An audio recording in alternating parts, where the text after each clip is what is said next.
So it's fast approaching that middle of February and it's still cold, but today it's absolutely beautiful. It's blue skies and really nice sun, and in fact it's actually quite warm when you're out of the shelter of any wind. So for this week it's going to be mainly wet and there is a threat of snow, but there's still some things that you can be getting on with on your allotment or in your growing space. Now here in the UK we never know what the weather's going to be, so we normally start some seeds in the middle of February. As it's coming up to the middle of February, there is some seeds that will be getting in those modules very soon. Some of those are broad beans, peas, onions if we were doing our onions, and a few other little things.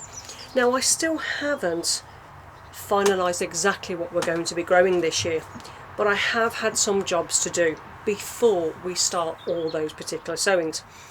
Now obviously I have sown my chili peppers and I have sown some flowers and things like that at home and started them off. Now one of the things that I have started off is my sweet peas. These were germinated in the house and then brought down as soon as they're germinated, and they've been sat quite happily growing here in our little greenhouse. Now we've got a couple of different mixes. We've got a heavenly scent and we've got a royal family mix of sweet peas. Now I do multi-sow most of my sweet peas because I like to put them out into clumps. If it's too big a clumps, I can always actually just pull them apart gently and place them into the ground. I would rather have a thicker mass of sweet peas, making sure they've got the food throughout the growing season, than to have one spindly little plant. I find that they grow really well in this form. Now I've got multiple pots of these, but I have got a large area to actually grow all my flowers this year, and these are going to be dotted about all the way around the allotment, giving some height and some structure and hopefully some beautiful scent to the allotment, especially as you walk past. Now one of the other things I've been doing is taking some cuttings off my currant bushes. Now these are hardwood cuttings, these aren't the summer softwood cuttings that you would do mainly in spring or late autumn, something like that. These will take about a year to actually start rooting, but I normally get quite good success. And because I have to trim back the black currant bushes, particularly because of where the polytunnel is, and we don't want to tear the plastic when we put it on, I don't want to waste those cuttings, and popping them into some soil, some gritty soil, something that's not going to get too waterlogged, is a fantastic way to propagate extra currant bushes for the future year. You can also do it with raspberry canes. So if you have runners from your raspberry canes, you can just pull those runners up and put it into some compost. That will grow a really nice healthy root system over a few months, and then you can plant it straight into the ground. Sometimes you can actually take those runners and put them straight into the ground first off, because a lot of the times they'll already have that root system on. Now another thing I've been doing is digging up my Jerusalem artichokes. Now this is one of the smaller ones that we've actually had, and in fact we had some very big ones. Now we grew only 6 tubers this year and we actually did really well off of them.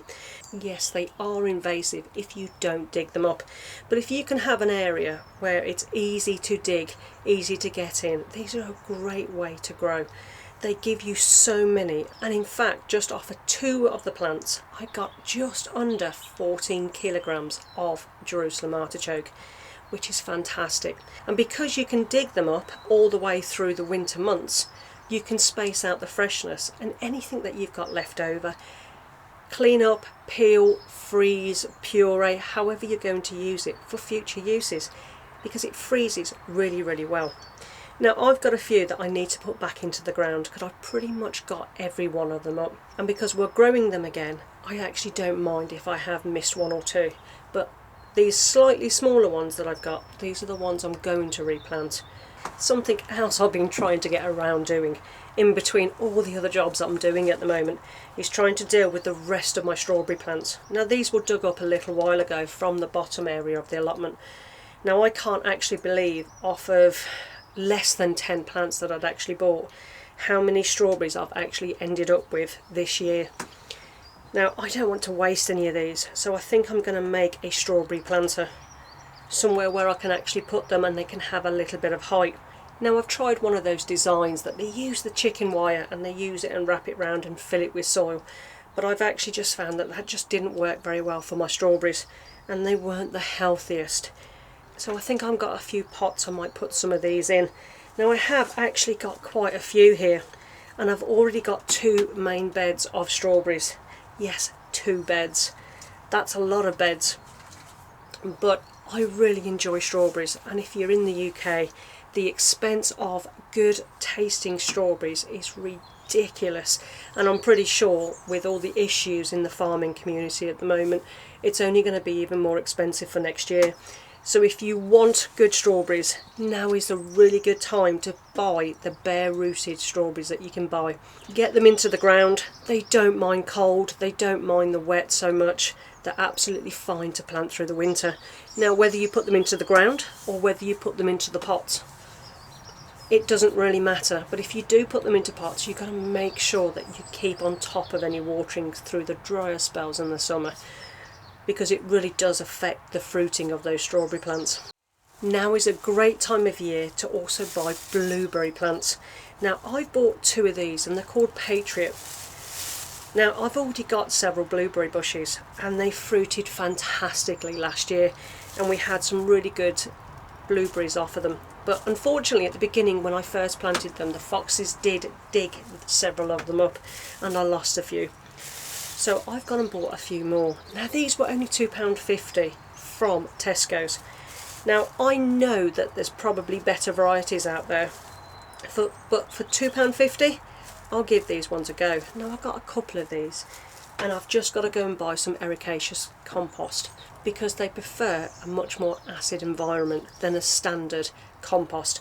This will really improve the amount of blueberries that you get. Now these are quite small and it will be a couple of years, if not a little bit longer, before I get some really good crops.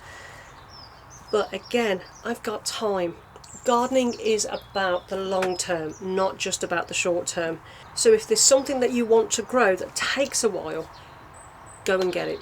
Go and purchase it, get a cutting, get some seeds, whatever it is, because before you know it, the years have gone by and you'll finally be able to crop that. I'm trying to move to as much as possible of fruit and veg that come back every year, because I don't want to have to keep sowing a lot of stuff every single year. I want things that I can enjoy year in, year out. Now this year I'm trying to get more herbs, and I should have plenty of room to do that too. So at this time of year it is also about the planning. All those seeds that you've bought, if you're like me, you've probably got a lot of seeds. Now the sowing part of it is the easy part. It's where you're going to put it and how you're going to maintain those plants. So having a good idea of an area, what those plants will need, will really put you in good stead to your new growing year. But sometimes throwing it in and getting it into the ground, you can get some fantastic harvests off of mishap sowings and plantings. We're also trying to finish off some of our builds, and if you've seen our previous videos, you'll see that we're building another polytunnel, mainly for our chilies and some exotic stuff that I would like to start growing. We've still yet to put the window in. It's finding the time to do it and the right weather conditions to be able to do it. And then once we've got the window in, hopefully over the next month, we'll get the polytunnel cover and we can get that on. Now I have started doing some of the beds inside the polytunnel, but I've left the bottom area where the window's got to go in completely free at the moment. Now one of the things that we are going to have issue with is compost, because we have pretty much used most of our compost from last year. So we may just build our beds up to a certain distance and wood chip the rest, and then next year brush away the wood chip and then add more compost in the areas that we want. That will really save us this year for compost, because I'm trying not to buy any compost this year unless it's for my sowings or some of my pots. It's a great time as well to make sure that your beds are nice and weed free as much as possible. Give it a good feed, be it compost or manure. It's a good time to get those beds prepped and ready for the start of that sowing. One of the other jobs I've got going is trying to make some of my flower beds. Now I'm not going to be putting compost and doing no dig on the flower beds at the moment, because for me my compost is incredibly important to get the growth of my fruits and vegetables. So with the little amount I have, as I sow or plant any other plants that I have, I'll be using just a handful or 2 handfuls, something like that, in a small amount within the planting hole. This will stretch my compost somewhat, and then hopefully over time I can start adding a thicker layer over those flower beds. But I'm still in the planning stages when it comes to my flower beds. Now I know I have one area which I'm going to sow a load of wildflowers, but I've also got Leastra, I think it is, growing seeds. I've also got Rudbeckia. I've also got some dahlias I'm growing from seed. I've got lobelia on the go.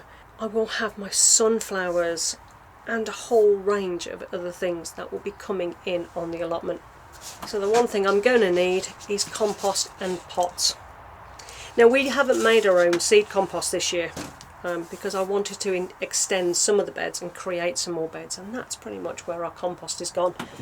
But we've got a lot of new beds in this year, so I'm really happy with what we've managed to do so far. But it's about keeping busy, and if you're down in your growing space, whether it be your plot, your back garden, or even just a few raised beds, it will give you some inspiration about which direction you want to go for this year. But being outdoors really does help with your mental state, especially now the days are getting that little bit longer each day after having such a long cold winter. Well, I think it has been. So that's about it for at the moment. That's pretty much lots of little jobs that we've been trying to complete over the last week or so. Hopefully the polytunnel will be done soon. We've got a new brassica cage that's going up at the moment. Hopefully I'll be able to get the video out if we can find a couple of pieces to actually finish it off. We've got the chicken coop, the chicken run to finish off, and I've still got a couple of beds I need to clean and maintain. But what are you lot doing? What are you doing at the moment? Are you still snuggled up inside just looking through seed catalogues? Or are you outside actively working on your plots? Let me know in the comments, guys, what you're planning to do. Are you going to be trying anything new this year? Or is this your first growing season and you're not quite sure which direction to take?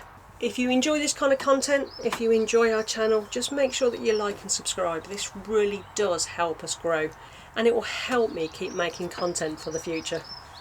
So guys, hopefully this week I may have a couple of other videos coming out depending on the weather. I think we are due some snow, but we'll see how bad that turns out. I don't think it's going to be that bad for us. But enjoy your outdoor space, enjoy whatever you're doing at the moment, and I shall see you in the next video.